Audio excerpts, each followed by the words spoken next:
reino de Deus já é chegado sobre vós. Aonde está o reino de Deus? Como podemos vê-lo e senti-lo?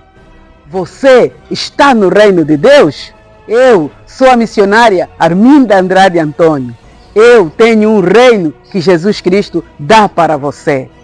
Inscreva-te no nosso canal, no Facebook, no YouTube e permaneça aí.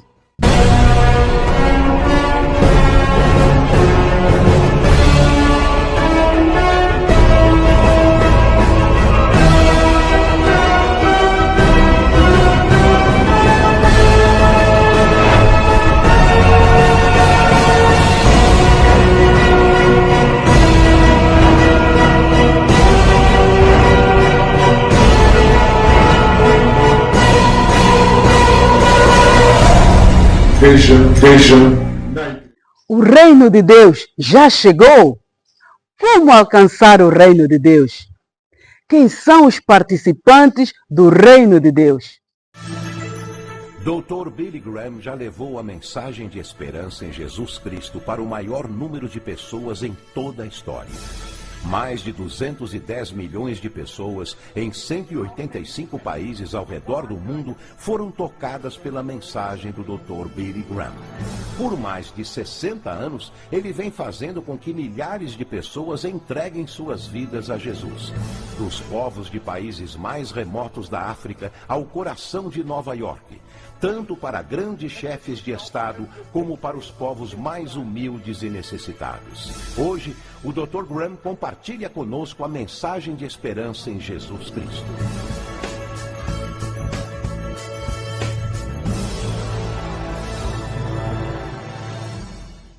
Preste bem atenção à mensagem do pastor e evangelista Billy Graham.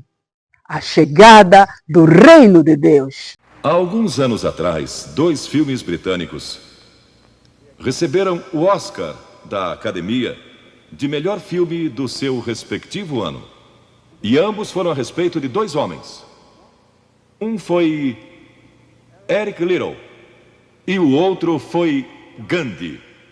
Ambos tiveram a força e a coragem, quando sob pressão, de dizer não a si mesmos, de exercer autodisciplina.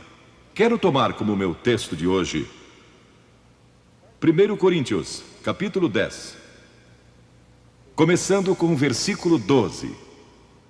Aquele, pois, que pensa estar em pé, veja que não caia. Não vos sobreveio tentação. Ouçam isto. Não vos sobreveio tentação que não fosse humana. Todo ser humano enfrenta tentações no decorrer de sua vida. Mas Deus é fiel e não permitirá que sejais tentados além das vossas forças. Pelo contrário, juntamente com a tentação, vos proverá livramento, de sorte que a possais suportar. Deus proveu escape, se você conhece a Cristo. Bom, aqueles 2 filmes tiveram um tremendo impacto sobre o mundo. O de 1982... foi Carruagens de Fogo, a história de Eric Liddell. Um jovem que disse não a si mesmo e sim a Cristo. Ele surpreendeu o mundo quando se recusou a correr num domingo nas Olimpíadas de Paris de 1924. E vocês todos sabem que ele disse não até mesmo ao príncipe de Gales, que lhe pediu que corresse, porque ele era o homem mais rápido do mundo nos 100 metros. Mas ele disse não, porque ia ser num domingo e era contra suas convicções bíblicas escocesas. E recentemente foi comemorado o 60º aniversário da grande vitória de Eric Liddell nas Olimpíadas, porque ele correu nos 400 metros, em que ninguém achava que teria chance. E venceu. E fizeram esse grande filme a respeito da sua vida. E o que muita gente não sabe é que a vida de Eric Liddell não se limitou àquela vitória, porque depois que se formou na Universidade de Edimburgo, quando partiu, a estação estava lotada de colegas e professores cantando "Saudai o nome de Jesus", porque Eric Liddell foi para a China como missionário. Foi capturado pelos japoneses durante a guerra e morreu num campo de concentração japonês. Mas naquele campo, ele trouxe alegria e coragem a todos os prisioneiros, pois pregou para eles e cantou para eles, ministrando as suas almas. E ouvi dizer que estão preparando um outro filme, mostrando sua vida ali, porque ele teve coragem de dizer não. O mundo ouviu falar dele, porque ele disse não. Aqueles que tentaram fazer com que abandonasse as suas convicções cristãs pessoais. E eu penso em William Booth, há pouco mais de 100 anos atrás, que fundou o Exército da Salvação. Ele se converteu, tornou-se um vigário, um pastor, e foi para as favelas de Londres, para as zonas da luz vermelha. Pregou entre a gente pobre, formou um pequeno grupo chamado Banda Aleluia, e ia às esquinas, e ia também às prisões. E alguns dos líderes religiosos da época não gostaram daquilo. E assim ele foi chamado diante de uma conferência de líderes religiosos. E disseram: William Booth, você vai pregar onde nós o mandarmos. Senão, será excomungado. Ali estava ele, diante daquela vasta assembleia de pastores. Que podia dizer? Catherine Booth, que se tornou tão famosa quanto ele, sua esposa, estava na galeria e abanou o seu lenço gritando: William, diga não! E William obedeceu sua esposa e disse não. E assim nasceu o Exército da Salvação.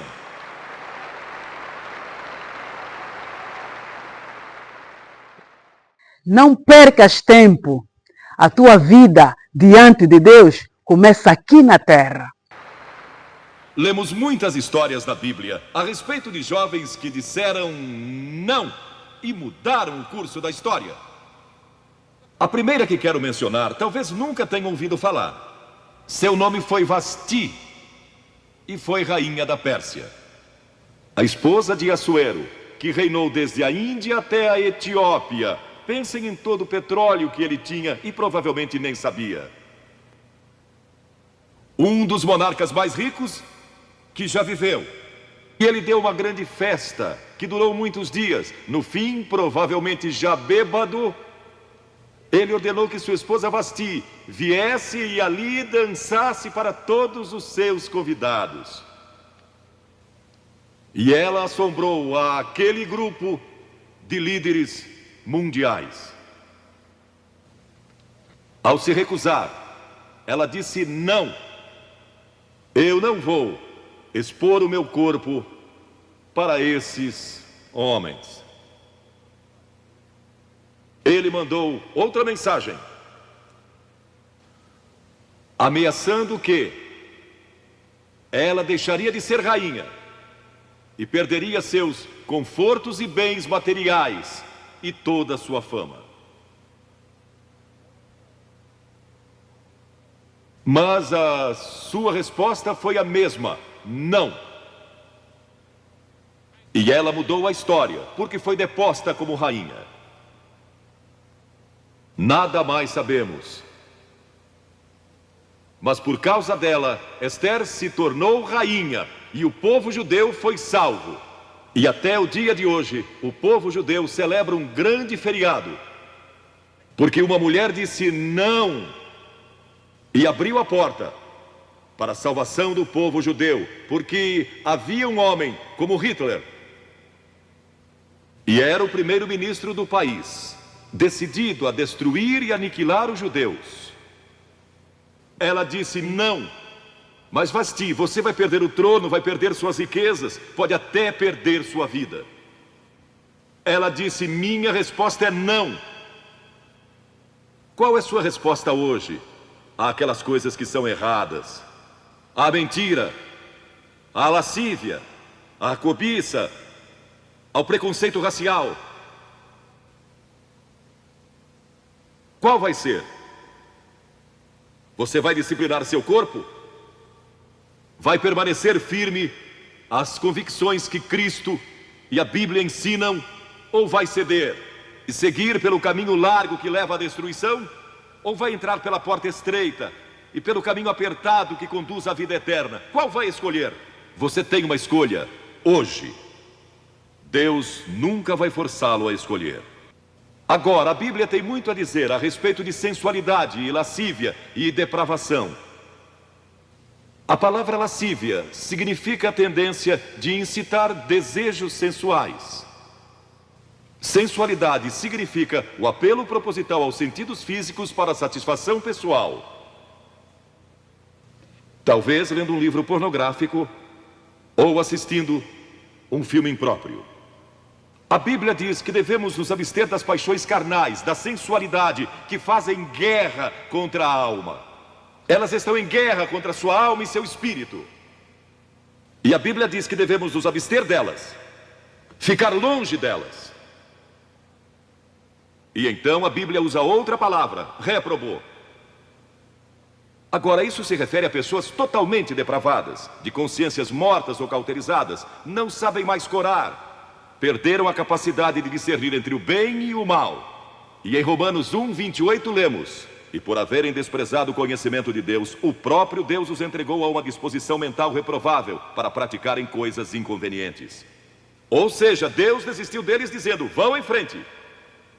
Gozem toda depravação e toda sensualidade que quiserem, não vou perturbá-los. Ainda não. Mas saibam que seus pecados os acharão e prestarão contas no dia do juízo. Não haverá santos no céu, se a santidade não começar agora na terra. Que tal seres parecido com Deus em toda maneira de ser, no amor, na benignidade, na misericórdia e em todo o perdão? Quando você recebe a Cristo, Deus não remove o sofrimento. Ele não remove todos os problemas e as dificuldades da sua vida. Não faz isso. Ele não promete, se você está desempregado, conseguir um emprego amanhã se você aceitar a Cristo hoje à noite. Ele promete que lhe dará graça e força e alegria em qualquer situação. Bem-aventurados sois quando os homens vos odiarem e quando vos expulsarem da sua companhia, vos injuriarem e rejeitarem o vosso nome como indigno, por causa do Filho do Homem. Regozijai-vos naquele dia e exultai. Ele disse: quando vierem a mim e tiverem problemas e tribulações e as pessoas odiarem vocês, ele disse: exultai.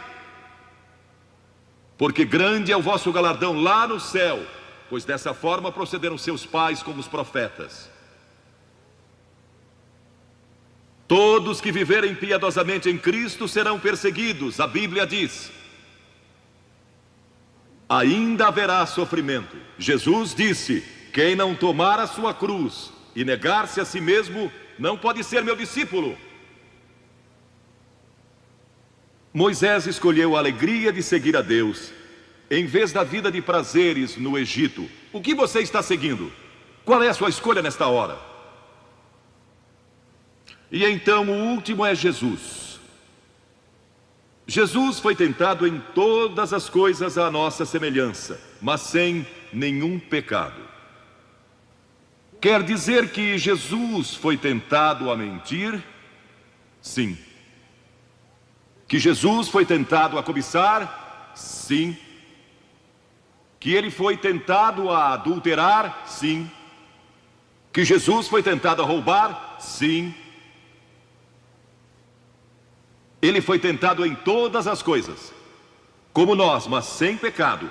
É por isso que é importante que você aceite a Cristo quando é jovem. É importante que venha a Cristo agora. Se o Espírito de Deus está falando com você, entregue a sua vida a Cristo. Porque o dia pode chegar em que a sua consciência esteja morta e você não possa mais ouvir a voz de Deus. Receba hoje o convite de Jesus Cristo. Se creres, serás salvo, tu e a tua família. E hoje mesmo o Espírito Santo morará em seu coração. Permaneça no reino de Deus, não importam as circunstâncias, somente permaneça. A paz seja contigo, a paz seja com toda a tua família. Ombemboa e Kalelene.